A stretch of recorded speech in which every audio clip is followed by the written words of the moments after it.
dia, vamos começar a aula então.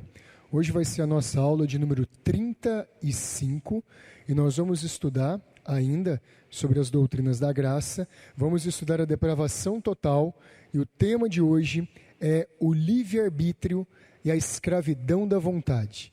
É isso que nós vamos estudar hoje, esse grande tema, um tema difícil, um tema complexo, mas que nós vamos ver que a Bíblia torna ele muito claro e nos ajuda a entender o que é o livre-arbítrio do homem e como esse livre-arbítrio hoje, ele aponta, infelizmente, totalmente para o pecado. Infelizmente, ele está desregulado por conta do pecado humano. Vamos a Deus em oração, vamos orar antes de começar a aula. Senhor Jesus, pedimos a Tua graça especial nessa manhã, para que a Tua palavra seja revelada à nossa mente e ao nosso coração. Uma das grandes dificuldades de estudar essas verdades a respeito do homem é que durante muitos séculos nós temos estado acostumados que o homem é o centro do universo, que todas as coisas giram ao redor da nossa vontade, que nós somos o padrão, o parâmetro de medida para todas as coisas. Mas nessa manhã nós pedimos que o Senhor volte para o seu santo trono. Pedimos que o Senhor volte a ser o padrão de medida de todas as coisas do universo. Nessa manhã pedimos que o Senhor brilhe a tua luz indefectível e que a sua graça mostre que é os céus que governam sobre a terra e não o homem que determina como as coisas devem ser. Que o Senhor nos faça humildes nessa manhã, para nos submetermos à sua palavra, para nos curvarmos humildemente diante da sua revelação. Que todo sentimentalismo, que todos os preconceitos, as preconcepções da sua vontade sejam retiradas de nós nessa manhã. E que o Senhor coloque em nós a tua pura, simples, santa palavra, em nome de Jesus Cristo. Amém. Vamos abrir então, lá naquela confissão de fé de 1689, aquela pretinha, nós vamos abrir no capítulo 9, sobre o livre-arbítrio. Os irmãos me avisaram, não está batendo as páginas da minha confissão com as páginas da confissão de vocês. Por quê? Porque foi feita uma nova edição. Então aqui talvez a maioria tenha aqui, seja a edição mais recente que foi lançada, a minha mais velhinha. Então é por isso que não está batendo. Mas os capítulos batem e os artigos batem, é a mesma coisa. Então basta você abrir no capítulo 9, sobre o livre-arbítrio. É isso que nós vamos estudar nessa manhã, é esse o nosso tema. Então, o livre-arbítrio, né? Uma doutrina tão importante, tão necessária e que a Escritura ensina sobre ela. Vamos ver o primeiro artigo que diz aqui. Olha só o que ele fala.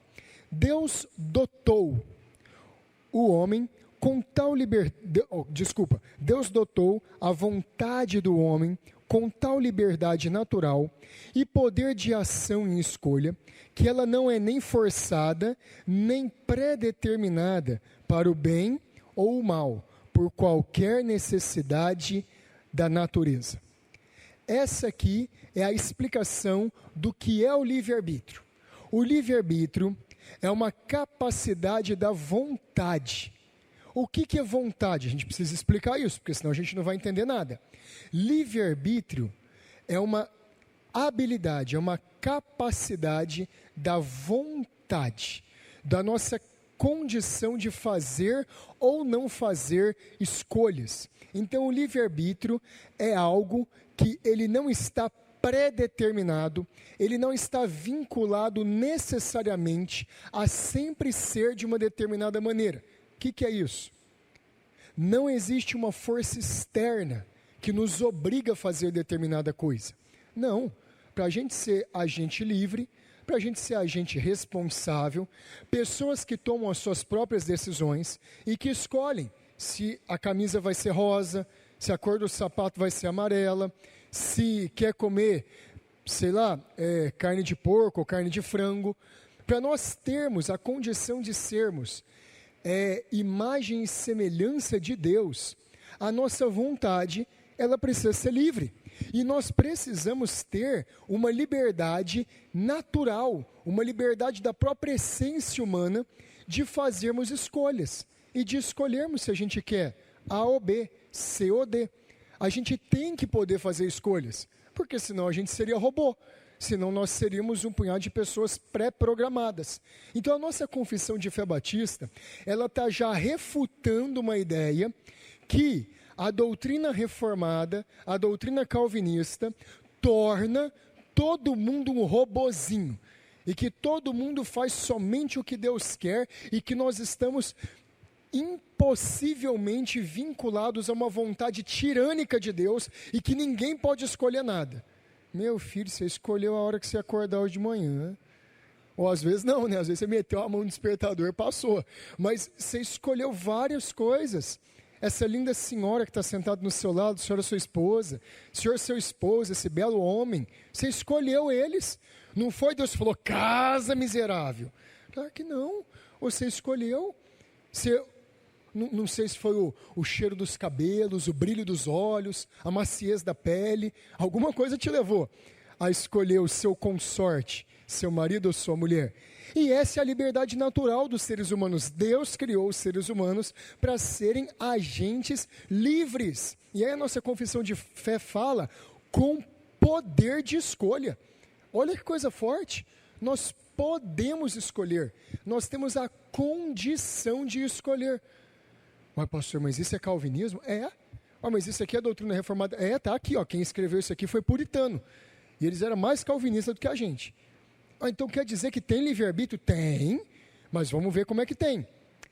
Aqui também diz que a nossa vontade, ela não é forçada nem pré-determinada. Isso aqui é muito importante. A doutrina bíblica, ela não reconhece o determinismo ou o fatalismo, que todas as coisas precisam acontecer necessariamente de acordo com algo que já foi pré-estabelecido, pré-determinado. Ué, pastor, não estou entendendo então. Mas é o que está escrito na nossa confissão.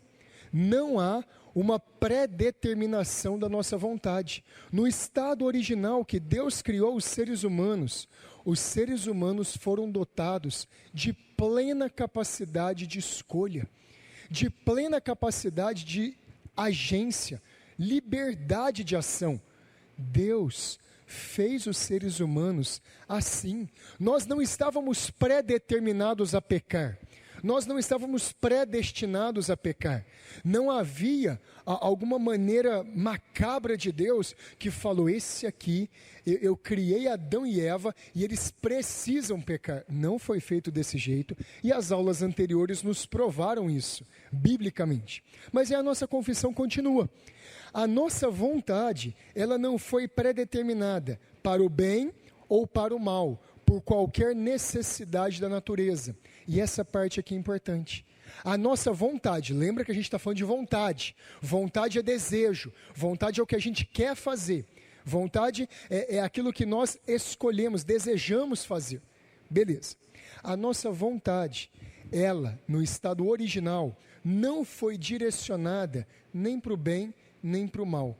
Quando o ser humano foi criado, ele tinha absoluta liberdade para escolher um lado ou para escolher outro. E isso a Bíblia nos prova. Abre lá em Mateus capítulo 17. A Bíblia está recheada de textos que mostram essa liberdade de escolha para o ser humano. Mateus 17, 12. Eu, porém, vos declaro que Elias já veio e não o reconheceram. Antes fizeram com ele tudo quanto quiseram. Assim também o Filho do Homem há de padecer nas mãos deles. Jesus estava falando aqui da crucificação dele, e ele estava usando aqui uma linguagem profética para dizer que Elias, quem é Elias aqui, gente? João Batista, que João Batista já tinha vindo, o profeta que precederia, que viria antes do Messias, ele tinha vindo. João Batista veio pregar, João Batista veio preparar o caminho do Senhor, e quando ele veio, os homens, as pessoas, fizeram com ele tudo quanto quiseram. Os sacerdotes e os fariseus e os escribas rejeitaram a doutrina de João Batista, e Herodes decapitou João Batista. Isso aqui é a doutrina da vontade das Escrituras.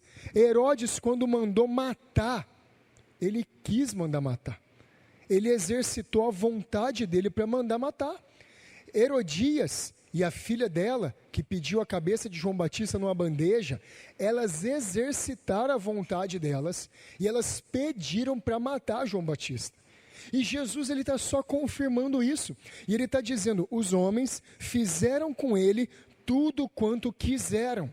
Não tinha uma espada atrás de Herodes falando assim, vai Herodes, agora é hora de você mandar matar João Batista. Vai Judas, agora é a hora de você fazer a barganha lá e escolher 30 moedas de prata. Não. Foi a própria vontade de Judas que levou ele a negar Jesus. Foi a vontade errada, a vontade pecaminosa de Judas, levou ele a fazer exatamente o que ele quis. Judas ele não estava num conflito interno, entrego, não entrego, faço ou não faço. Depois que ele passou dessa fase, ele determinou, ele quis entregar Jesus, não tinha ninguém empurrando ele para entregar. Não tinha o apóstolo Pedro lá falando, Judas, você falou que você ia entregar, agora você vai lá e entrega, viu, sem vergonha. Agora você vai lá e nega ele. Agora você vai lá e faz o que você queria fazer. Não tinha isso. Não tinha Deus coagindo a vontade de Judas. Vai lá, Judas, entrega meu filho. É isso que a Escritura está mostrando. Nós temos liberdade para escolher. Outro texto, vai lá em Tiago capítulo 1, versículo 14. Tiago 1, 14. Ouça só o que diz a Escritura. Ao contrário, cada um é tentado pela sua própria cobiça, quando esta o atrai e seduz. Irmãos, o apóstolo Tiago ele é tão claro nisso aqui.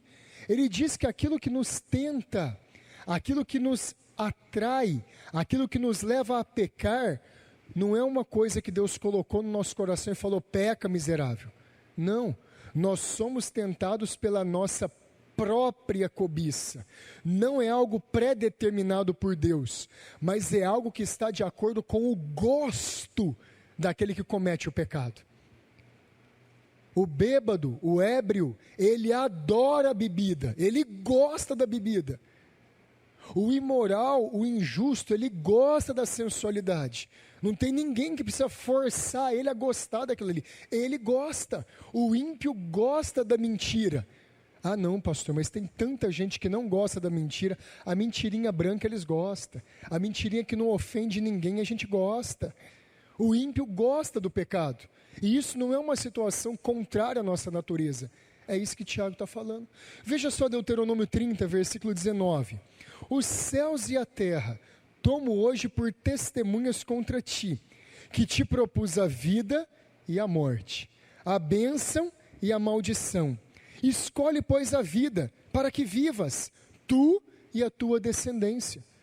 Queridos, isso aqui é o finalzinho do discurso de Moisés. É a repetição da lei, é o Deuteronômio.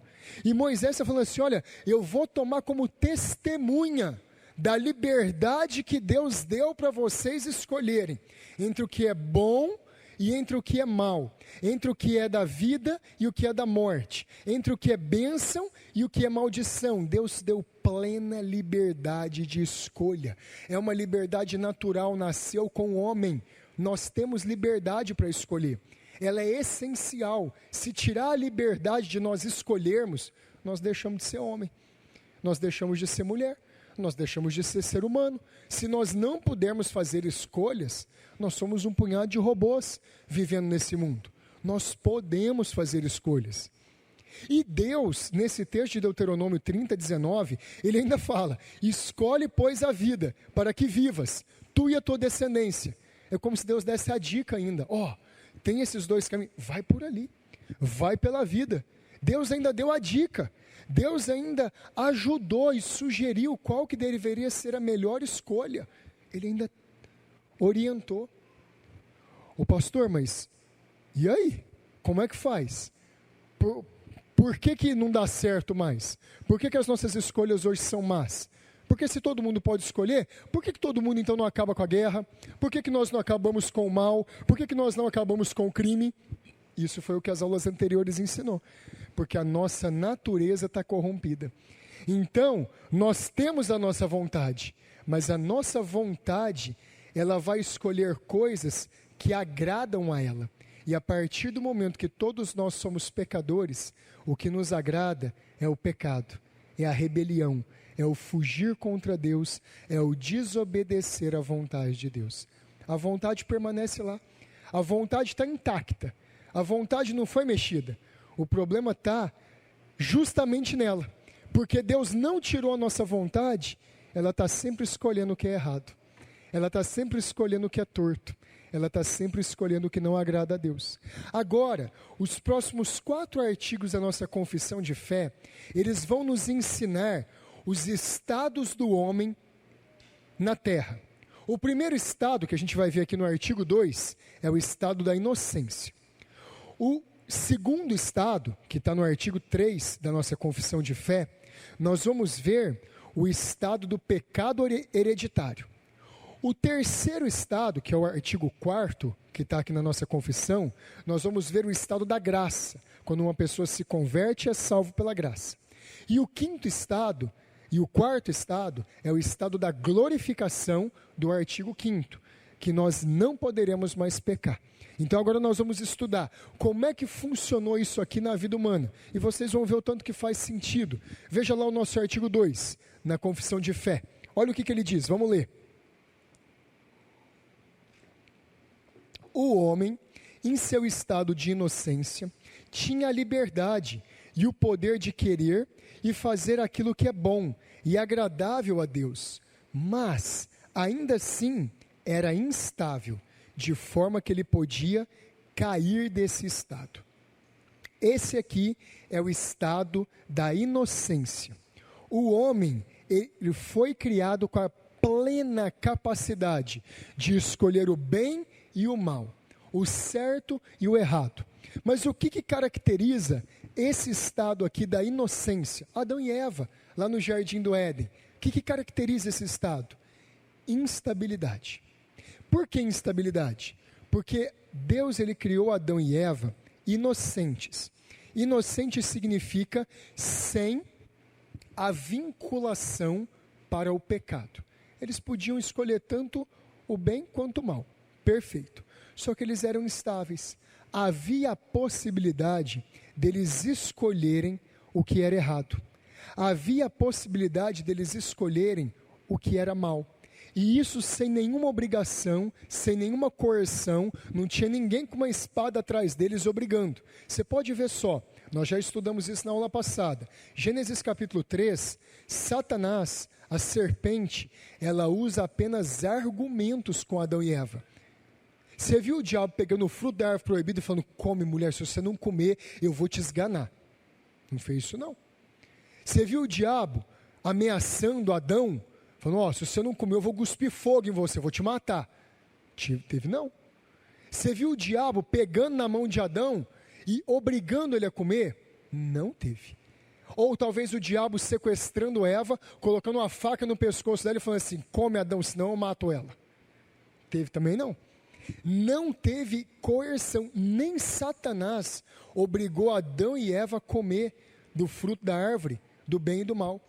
Isso significa que eles tinham pleno livre-arbítrio, plena capacidade de escolha. Estava lá, era deles, foi dado por Deus a eles.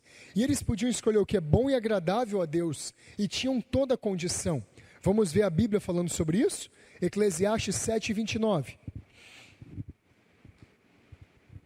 Eis o que tão somente achei, que Deus fez o homem reto. Deus fez o homem reto. Deus não fez um homem pecador. Deus fez um homem reto, justo, correto. Mas ele se meteu em muitas astúcias. Deus fez o homem correto, mas eles escolheram pecar. Veja só Gênesis capítulo 3, versículo 6. Vendo a mulher que a árvore era boa para se comer, agradável aos olhos e árvore desejável para dar entendimento, tomou-lhe do fruto e comeu, e deu também ao marido, e ele comeu. Gente, esse aqui é o relato bíblico.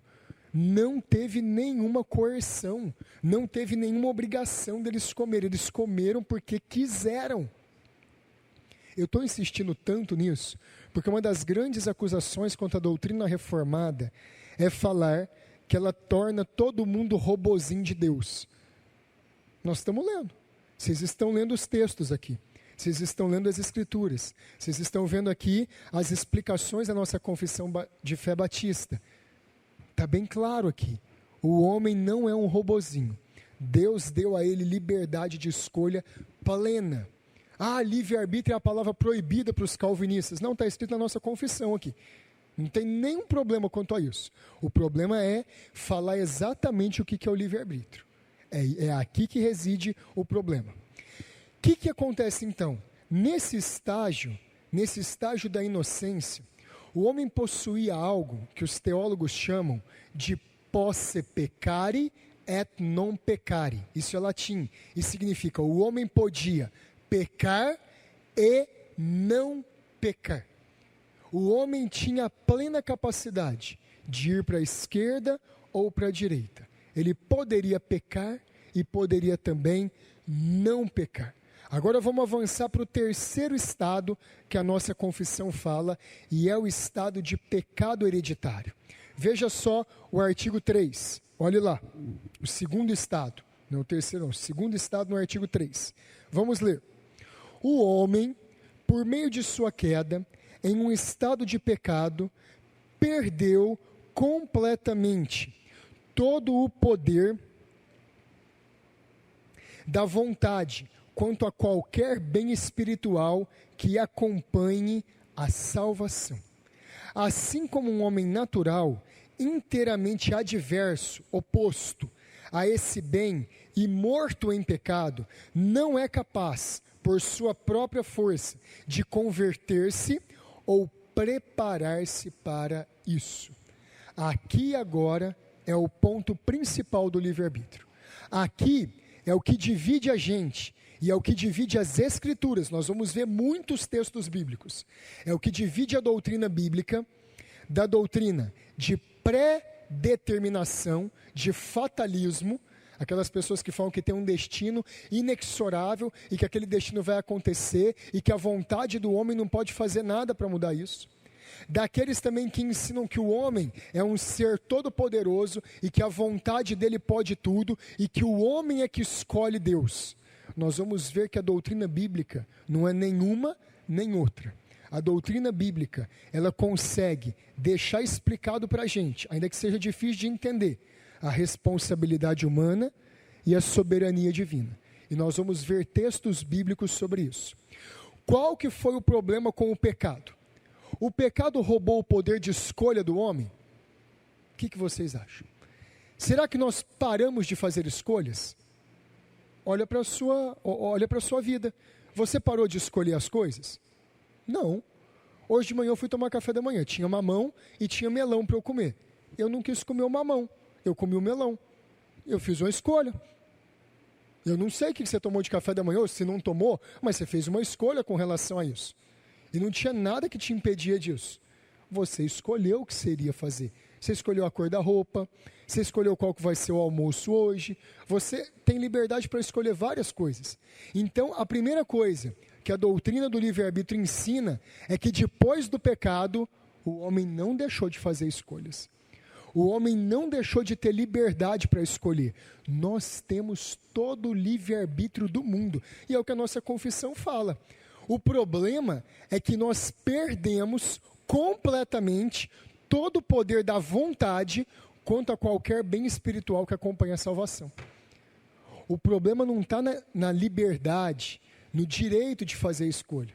O problema está no tipo de escolha que a gente faz. O nosso tipo de escolha é que manchou. O nosso tipo de escolha agora é que está completamente perdido no que diz respeito a qualquer bem espiritual relacionado com a salvação. O homem natural, o homem pecador, o homem caído não pode ir a Deus de uma maneira salvadora, a não ser que Deus o leve para a salvação. Nós temos provas bíblicas disso. João 14,6, o Senhor Jesus disse: Eu sou o caminho, a verdade e a vida. Ninguém vem ao Pai a não ser por mim. Tem jeito de qualquer pessoa ser salva fora de Cristo? Alguém pode ser salvo sem o Evangelho de Cristo? Vocês acham que tem jeito? Não tem. Não é o que a Bíblia fala, que a salvação está em Cristo Jesus, que Ele é o único mediador que existe entre Deus e os homens, que é Jesus Cristo, que só Ele faz essa ponte que o pecado criou, faz a ponte que o pecado tinha destruído o nosso relacionamento com Deus. Não é Isaías 59, versículo 2, que diz que as nossas transgressões e os nossos pecados fazem separação entre nós e o nosso Deus, para que Ele não nos ouça? O pecado não separou a gente de Deus, gente? Não é isso que a gente está estudando? Olha, e Jesus disse que Ele é o caminho, a verdade e a vida, e ninguém vai ao Pai a não ser por Ele. Também não é verdade isso? Nós só podemos chegar a Deus através de Jesus? Perfeito. Qual que é a primeira conclusão, então, do homem não regenerado, ou do homem que não se submete à doutrina bíblica? É muito simples, basta o homem escolher a Deus. Não é isso que a gente pensaria? Vamos ver se é isso que a Bíblia ensina? Abre lá em João, capítulo 6, versículo 44. Nós temos que ser bíblicos. Vamos ver o que a Bíblia ensina. Se é tão fácil assim, escolhamos Deus. Vamos a Deus. Vamos ver se dá.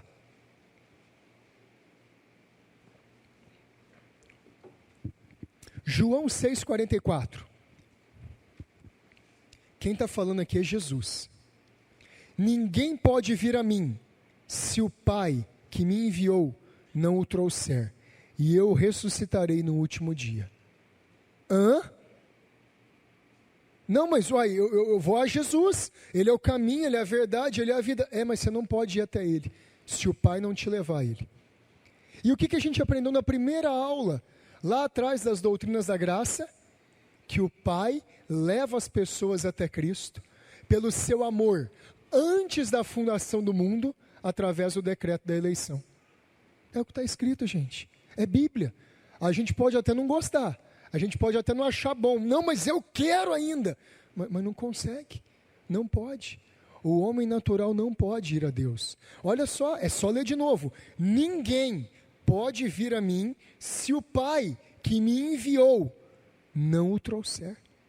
Se Deus não levar as pessoas a Cristo, ninguém vai escolher a Cristo. Se Deus não nos encaminhar até a bendita pessoa do Senhor Jesus, nós não iremos para lá com os nossos próprios pés. Sabe por quê? Lembra da pregação do pastor Paulo, semana passada aqui, sobre Gênesis capítulo 3?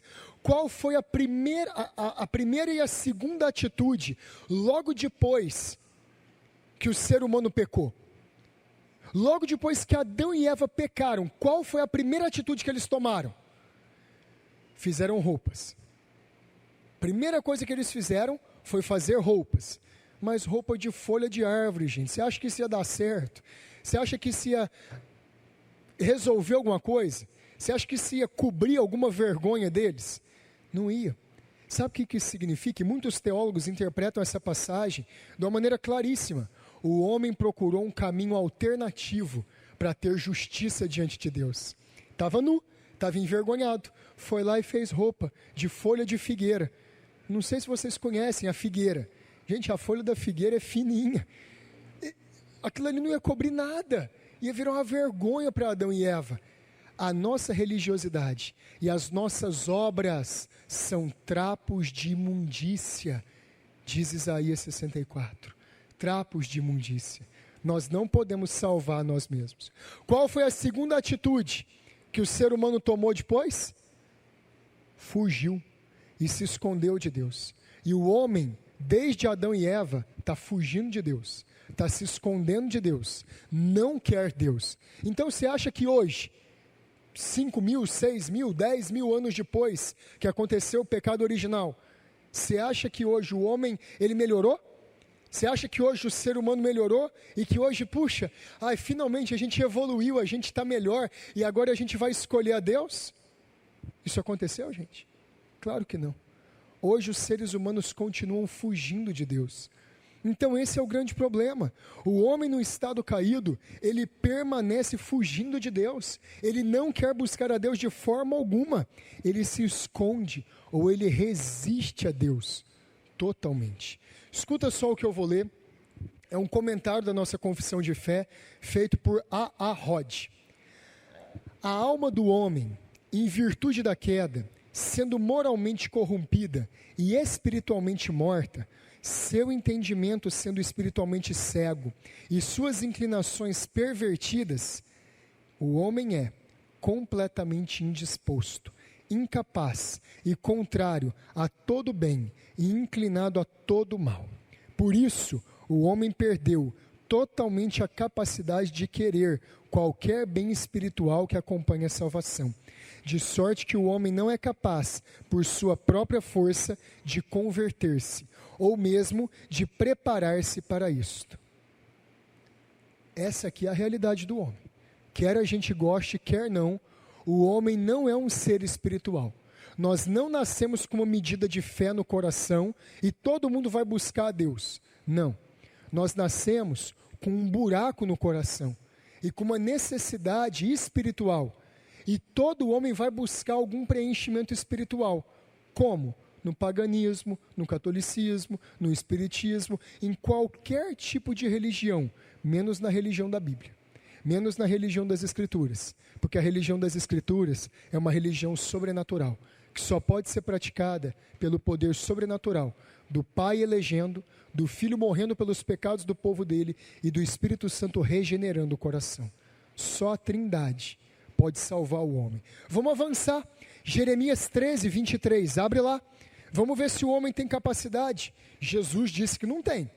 Jesus falou que a vontade do homem está manchada.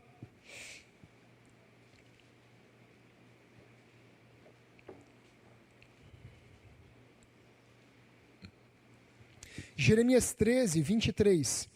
Pode acaso o etíope, quem nasce na Etiópia, gente, mudar a sua pele?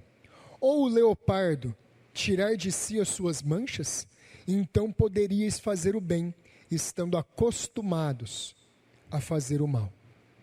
Tem coisa mais clara do que essa? Tem coisa mais simples do que essa? Pode um negro, um etíope, mudar a cor da pele? Não pode. É a cor dele. O Michael Jackson é outro caso. Mas não vem o caso aqui não. Aqui lá é outra coisa. Mas pode? Não pode. Ele nasceu daquela cor. Posso eu deixar de ser amarelo da cor que eu sou? Também não posso. Não tem jeito, você pode deixar de ser branco? Não pode. Eu não estou falando, gente, de fazer tratamento, nada disso. Estou falando naturalmente. Você pode mudar a cor da sua pele? Ou então, naturalmente, você pode lavar as manchas do leopardo? Ou para falar uma linguagem mais próxima, você pode tirar as manchas da onça pintada? Vai lá, tenta, para você ver o que vai acontecer. Não tem jeito, gente. Nasceu assim, a onça pintada é pintada, o leopardo é pintado, o etíope é negro, ponto final. Só que tudo isso aqui está sendo dito, e olha a conclusão de Jeremias. Então, poderíeis fazer o bem, estando acostumados a fazer o mal. Jeremias usou essa ilustração para falar sobre a escravidão da vontade do homem ao pecado. Ele falou assim, ó, do mesmo jeito que o negro não muda a cor da pele, que o leopardo não tira as manchas, do mesmo jeito o homem que nasceu pecador não pode abandonar o pecado sozinho. É isso que está dito aqui. Claro, simples, explícito. Não tem como. Não tem como mudar. Não tem como alterar esse nosso estado. O homem caído, ele exerce vontade. Nós temos livre-arbítrio. Nós podemos escolher. A nossa vontade, ela é exercida livremente. O problema é que toda a liberdade que a gente tem hoje é sempre para escolher o que ofende a Deus. A gente não escolhe mais o que agrada a Deus. Sem o auxílio do Espírito Santo, nós não podemos fazer isso. Então toda aquela acusação que a doutrina reformada, que a doutrina calvinista, é uma doutrina que extingue o Espírito Santo, são crentes frios, geladeiras, que não acreditam no Espírito Santo, é mentira. Nós acreditamos e muito no Espírito Santo, porque se não for o Espírito Santo, eu não me arrependeria do meu pecado. Se não for o Espírito Santo, eu não choraria sobre o meu pecado, eu não teria tristeza dele, e eu não buscaria a Deus. O Espírito Santo é essencial na doutrina bíblica. Escuta só aí, Romanos 5,6. Porque Cristo, quando nós ainda éramos fracos, morreu a seu tempo pelos ímpios. Se nós não fôssemos totalmente pecadores, por que Jesus precisaria morrer por nós? Se nós não fôssemos totalmente maus, por que Cristo teria que morrer? Pagar o preço da nossa salvação e nos resgatar do nosso pecado? Não precisaria. Nós teríamos guardado alguma coisa boa dentro de nós ainda. Mas a Bíblia diz que quando nós ainda éramos fracos, Ele morreu ao seu tempo pelos ímpios. Jesus morreu por pecadores. Jesus morreu por pessoas fracas. A palavra fraqueza aqui no grego, ela é muito importante em Romanos 5,6. Fraqueza é incapacidade no grego. Fraqueza é inabilidade. É não ter a condição de fazer algo diferente. É não conseguir. É não poder, não tem jeito. Romanos 8,7, um pouquinho para frente. Por isso a inclinação da carne é inimizade contra Deus, pois não está sujeita à lei de Deus, nem mesmo pode estar. O apóstolo Paulo não tem jeito de ele falar isso aqui de maneira mais clara. Ele está falando assim: ei, todo homem ímpio, todo homem que não foi salvo pelo Espírito Santo, ele não pode estar de acordo com a lei de Deus. Ele não gosta de não matarás, não adulterarás, não furtarás, não dirás falso testemunho. Ele não gosta disso. Isso poda a vontade dele, porque a vontade dele é cobiçar. Porque a vontade do homem pecador é fazer o mal. E Paulo está falando assim: não dá, a inclinação da carne é morte, a inclinação da carne é inimizade contra Deus. Irmãos, não tem como discutir contra a Escritura, não tem como ir contra ela. A nossa vontade foi manchada. É como se nós tivéssemos uma bússola. Não sei se você sabe o princípio da bússola, mas ela sempre aponta para o Polo Norte. Por quê? Dentro da bússola tem água, tem lá a rosa dos ventos, norte, sul, leste, oeste, beleza? E tem a agulha da bússola. A agulha da bússola, ela é imantada. Você pega um imã e você passa nela dos dois lados e você imanta. E você coloca ela sobre o líquido. E aquela agulha imantada, ela vai naturalmente, de acordo com a lei do magnetismo terrestre, ela vai apontar para o Polo Norte. Porque o magnetismo terrestre aponta tudo que está imantado para o norte. É por isso que a bússola sempre aponta para o norte. Se ela estiver imantada e se ela estiver sem nenhuma restrição em cima da água, ela vai apontar para o norte. Agora, se você imantar errado a bússola, ela vai apontar para outro lugar. Assim é a vontade do homem. Ela está imantada. Ela está direcionada sempre para o pecado. E isso aqui é aquilo que os teólogos chamam do estado do homem de non posse non peccare. O homem ímpio não pode não pecar. Non posse non peccare. Não tem como o homem ímpio não pecar. Não tem como o homem sem Deus não pecar. A bússola dele está estragada. Ela não aponta mais para o norte. A bússola do homem pecador aponta para o leste, para o oeste, para o sul, menos para o norte, menos para Deus. Ela aponta para tudo que é lado: Confúcio, Hare Krishna, paganismo, hinduísmo, budismo, menos para a religião bíblica e verdadeira. A nossa bússola está estragada. Abre em Efésios capítulo 2, versículo 1. A Bíblia vai continuar afirmando que a nossa bússola está estragada, porque a gente não acredita que está estragada.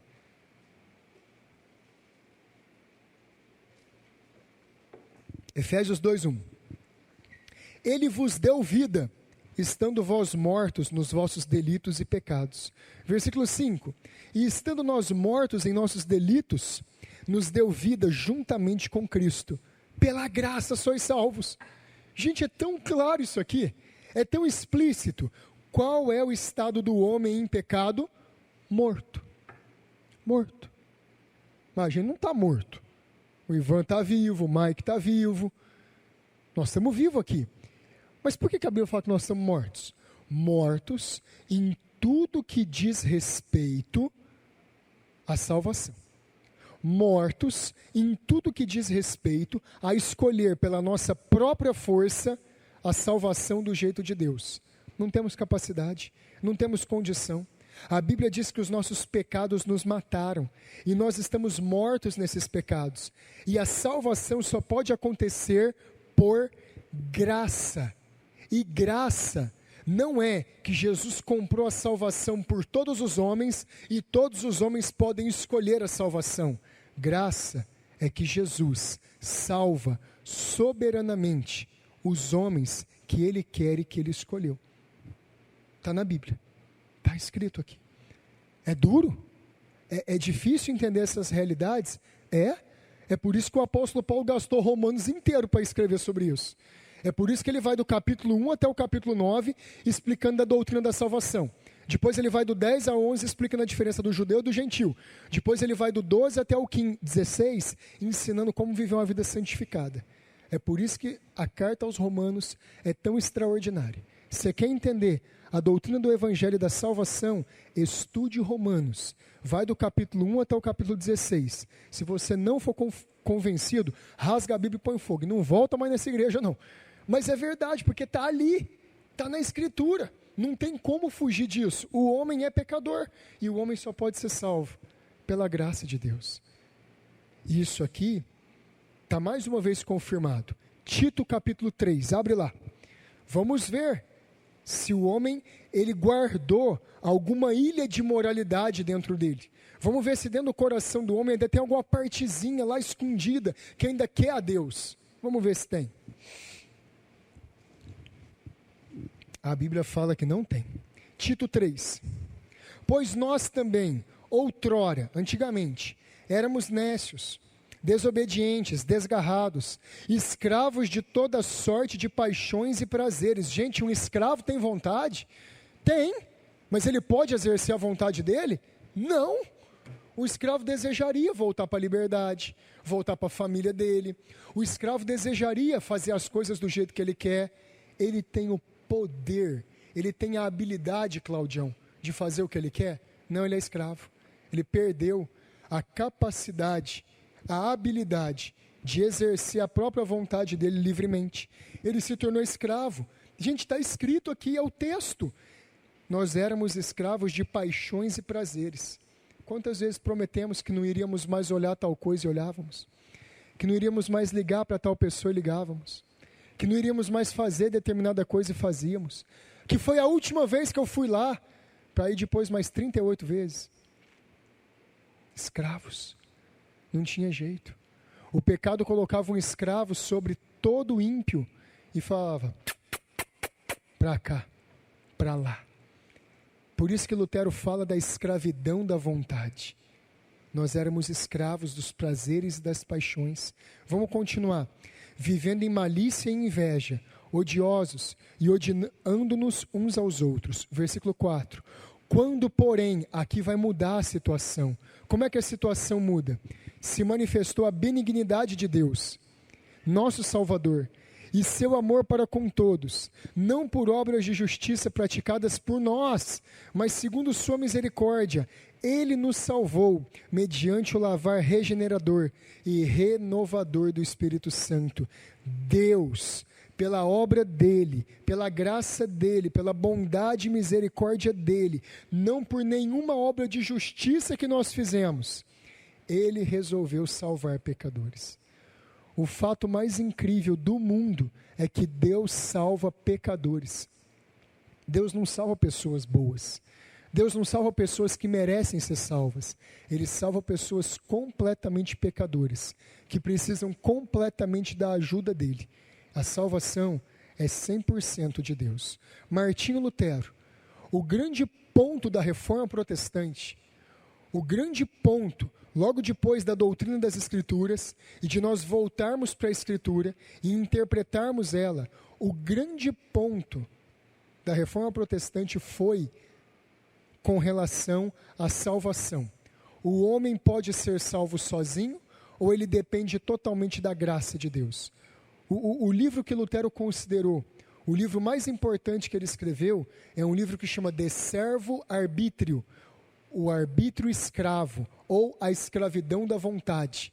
A nossa vontade é livre, mas ela foi escravizada. Veja só o que Lutero diz.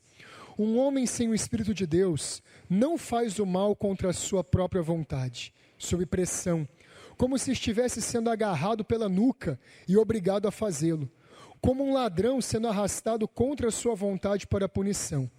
Mas um homem sem o Espírito de Deus faz de modo espontâneo e voluntário. E essa disposição da volição é algo que ele não consegue eliminar, coibir ou alterar por suas próprias forças. Ele continua disposto a e desejoso de fazer o mal. E se uma pressão externa força esse homem a agir de outra maneira, não obstante sua vontade íntima permanece avessa a tal ato e se irrita de tal restrição e oposição. Se tiver uma força externa para fazer um pecador parar de pecar, ele vai ser a pessoa mais triste do mundo. Ele vai ser a pessoa mais frustrada do mundo. Ele vai ser a pessoa mais decepcionada do mundo, porque a vontade dele não é parar de pecar. A vontade dele não é parar de cobiçar. A vontade dele não é parar de se orgulhar. A vontade dele é cometer com força os pecados dele.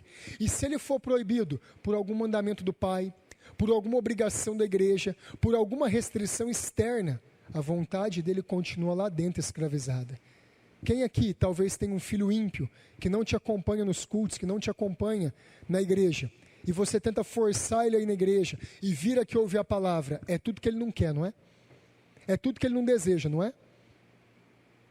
Uai, se o homem tem capacidade de escolha, puxa, o filho está vendo, papai converteu, mamãe converteu, antes aqui em casa era forró bodó de segunda a segunda. Antes aqui em casa o pau quebrava, era garrafa quebrada. Papai brigava com a mamãe, mamãe brigava com o papai. Estava em pé de guerra, papai e mamãe converteu. Eles estão indo na igreja. É uma coisa maravilhosa, as coisas aqui em casa mudou. Vamos, filho, para a igreja? Eu não, de jeito nenhum, tá doido, não quero isso não. Ué, mas não melhorou, filho? Mas papai e mamãe agora não estão bem, você não está vendo o bem que fez para eles o evangelho. É verdade, mas eu não quero deixar meu pecado. Eu estou feliz porque as coisas melhoraram para mim aqui. Mas eu não quero isso aí que eles têm, não. Gente, é claro isso. É mais do que escancarado isso aqui. A nossa verdade, a nossa vontade está maculada. Não tem jeito. Vamos avançar para o quarto artigo nosso aqui da confissão sobre o livre-arbítrio.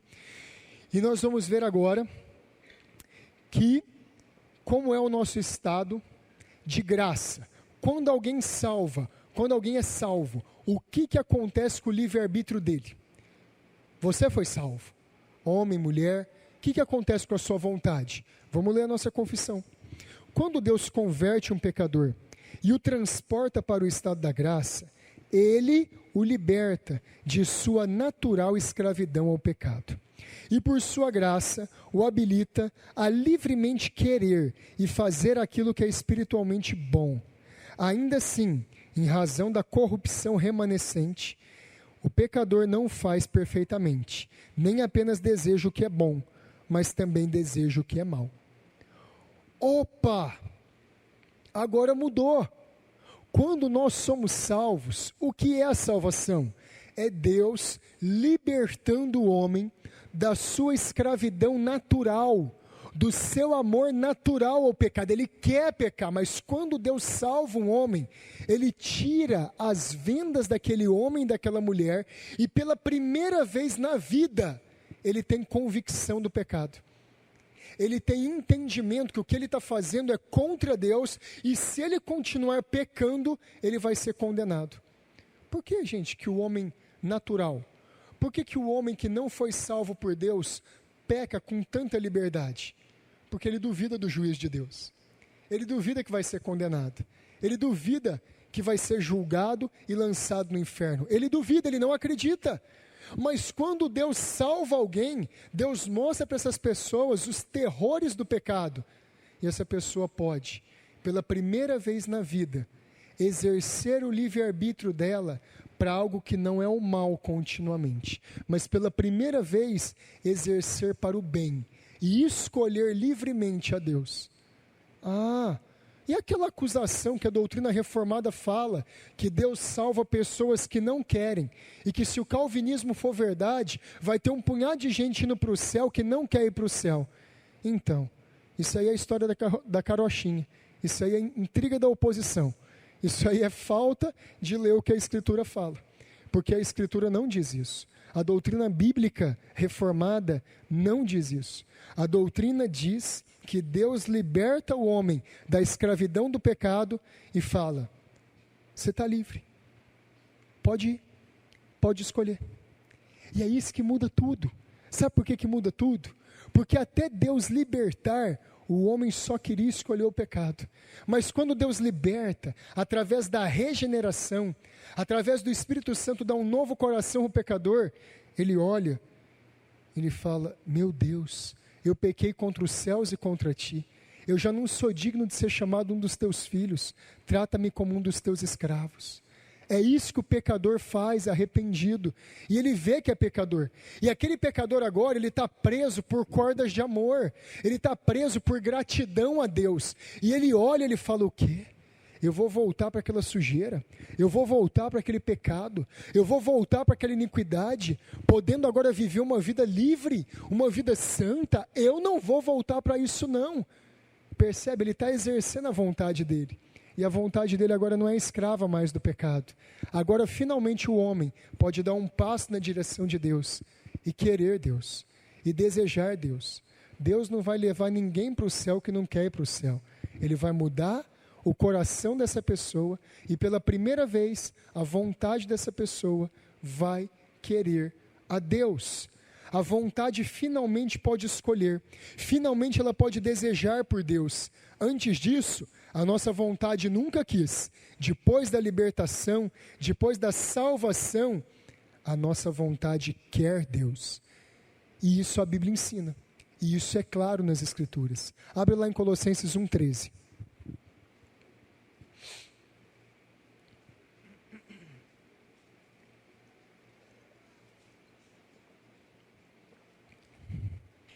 Ele nos libertou do império das trevas, do poder escravizador da escuridão, do domínio da ignorância.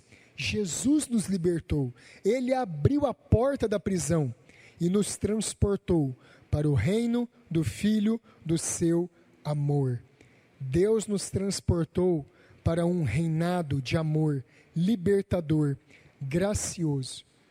Antes escravos, agora salvos, libertos, cheios do amor de Deus, transformados pela graça dele.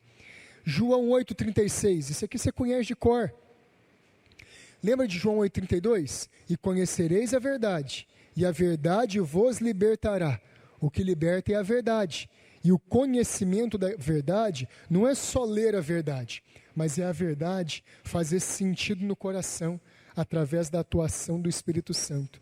E aí acontece o 8,36, João 8,36, se, pois, o Filho vos libertar, verdadeiramente sereis livres. Se Jesus não libertar o pecador, ele nunca vai ser livre. Ele vai morrer pecador. É isso que a nossa Bíblia ensina. E Jesus liberta todos? A Bíblia ensina que não. Que há muitos que são deixados no seu próprio estado de pecado e de escuridão. Mas isso é injusto, isso está errado. Se Deus tem poder para salvar todo mundo, tem. A Bíblia fala que Deus tem poder para salvar todo mundo. Se Ele pode salvar todo mundo, se ele tem capacidade de salvar todo mundo, por que Ele não salva todo mundo?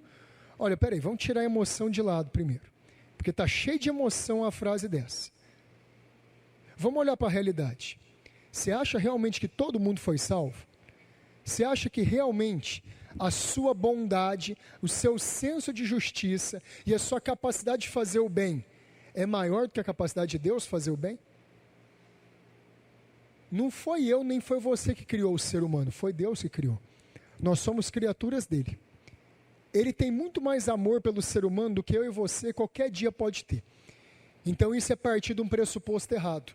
É partir de um pressuposto que a gente ama mais do que Deus. Que a gente sabe fazer o que é certo mais do que Deus.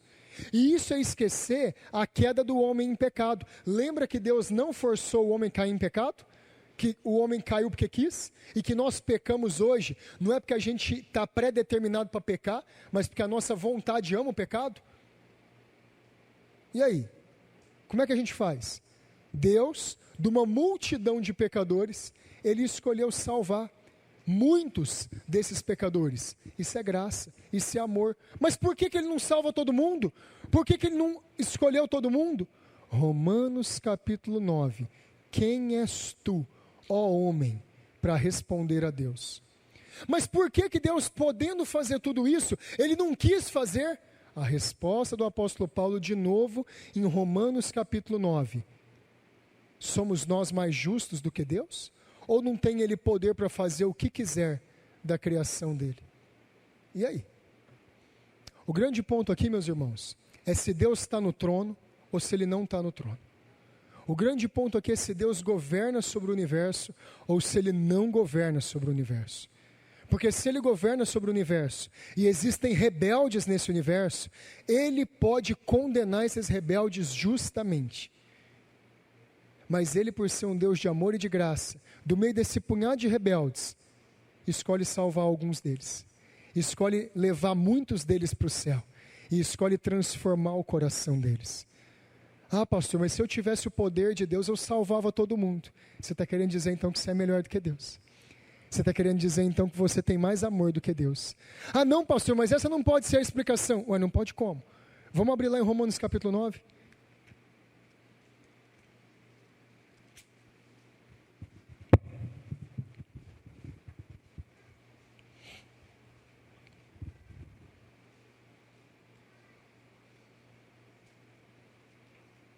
Romanos 9, versículo 10. E não somente ela, mas também Rebeca, ao conceber de um só Isaque, nosso pai. E ainda não eram os gêmeos nascidos, Isaque e Jacó não tinham nascido, nem tinham praticado bem ou mal, para que o propósito de Deus, segundo a eleição, prevalecesse. Não por obras, mas por aquele que chama. Já fora dito a ela, o mais velho será servo do mais moço, como está escrito, amei Jacó e odiei a Esaú. Que diremos, pois? Paulo, parece que depois dele explicar isso do Antigo Testamento, ele já antecipou a dúvida que nós teríamos. Ele já antecipou a objeção que a gente levantaria e falaria, protesto! De jeito nenhum. Ué, mas tadinho dos meninos. Zauzinho, peludinho, menino bonito. Jacózinho, enganador, tadinho, mas bonzinho. Por que Deus escolheu Jacózinho e não escolheu Esaú?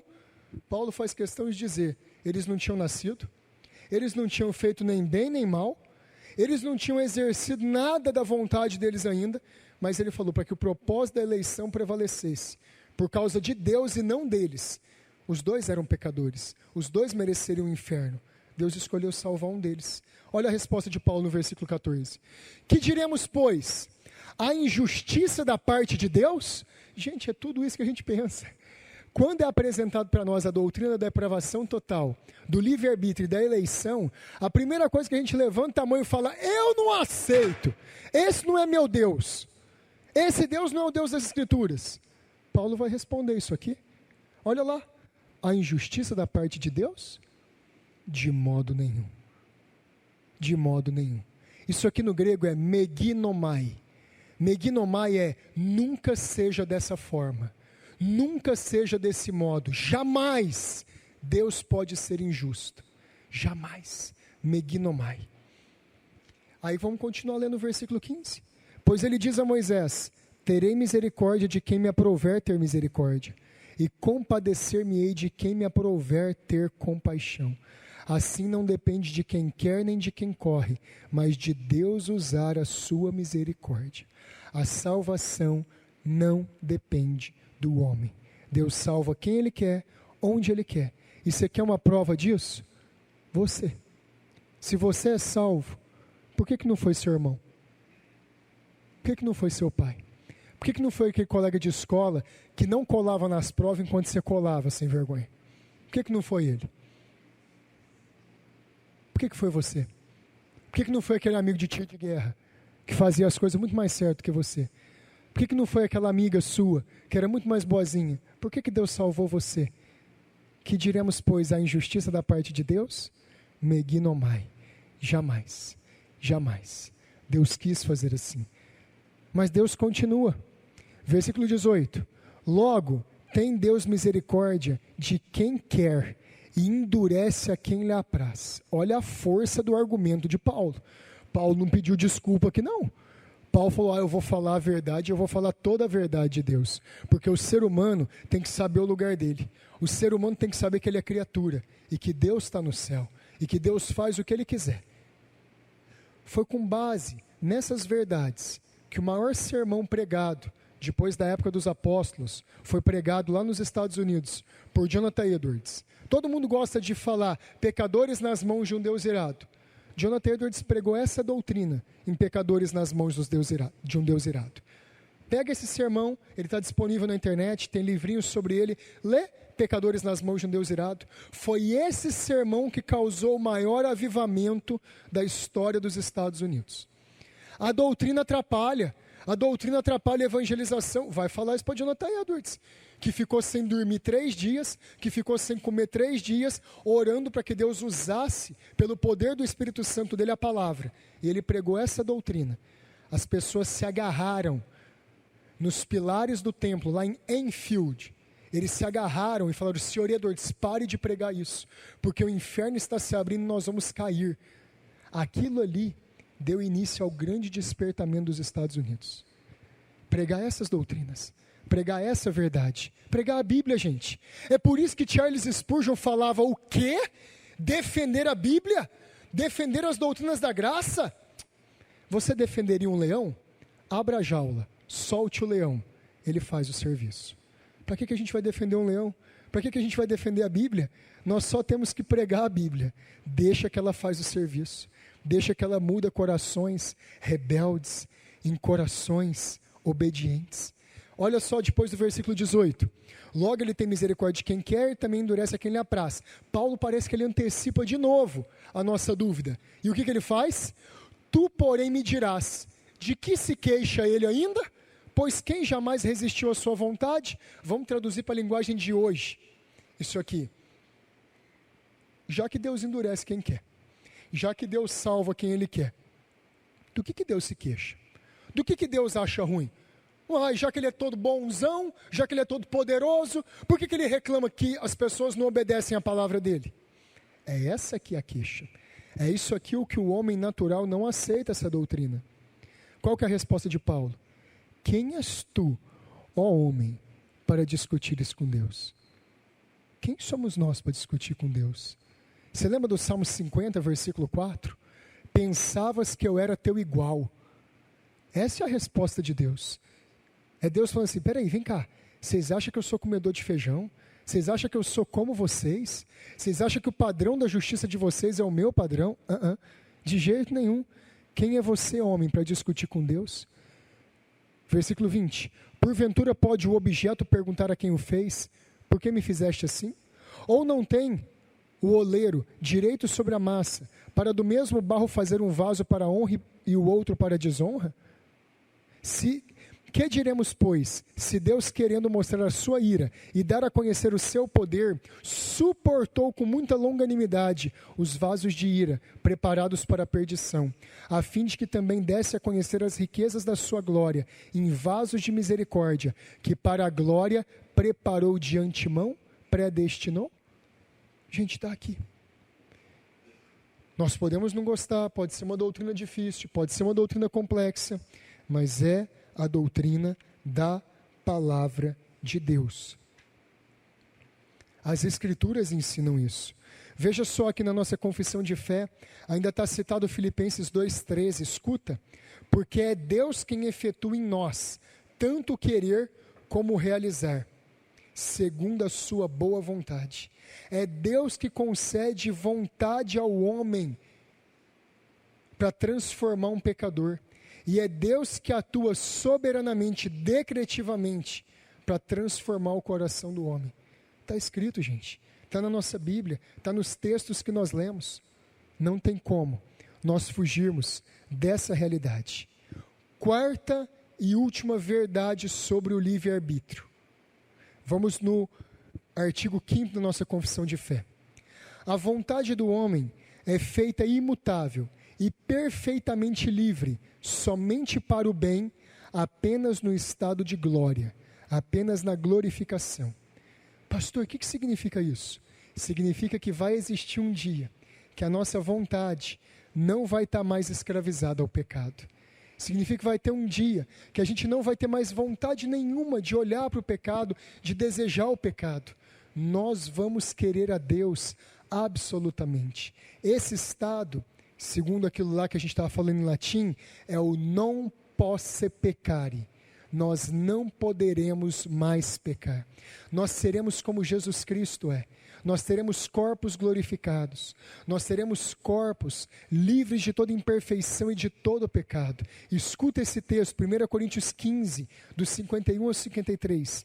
Eis que vos digo o mistério. Nem todos dormiremos, mas seremos transformados num momento, num abrir e fechar de olhos, ao ressoar da última trombeta. A trombeta soará, os mortos ressuscitarão incorruptíveis e nós seremos transformados, porque é necessário que este corpo corruptível se revista da incorruptibilidade e que o corpo mortal se revista da imortalidade.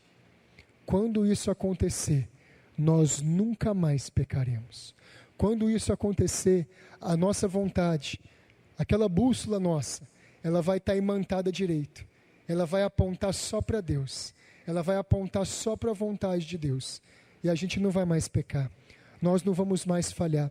Segundo diz lá em Efésios 4:11 até o 13, nós chegaremos à perfeita varonilidade, à medida da estatura da plenitude de Cristo.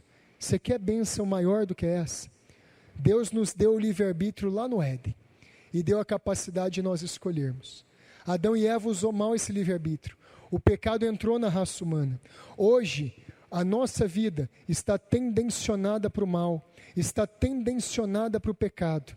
E o nosso livre-arbítrio, nós não conseguimos exercitar ele plenamente, porque a nossa vontade, ela escolhe o que é errado, ela escolhe o que não é certo. No céu, Deus vai reverter todas essas coisas, e Ele vai nos dar um desejo que nunca mais vai ser contrário a Ele.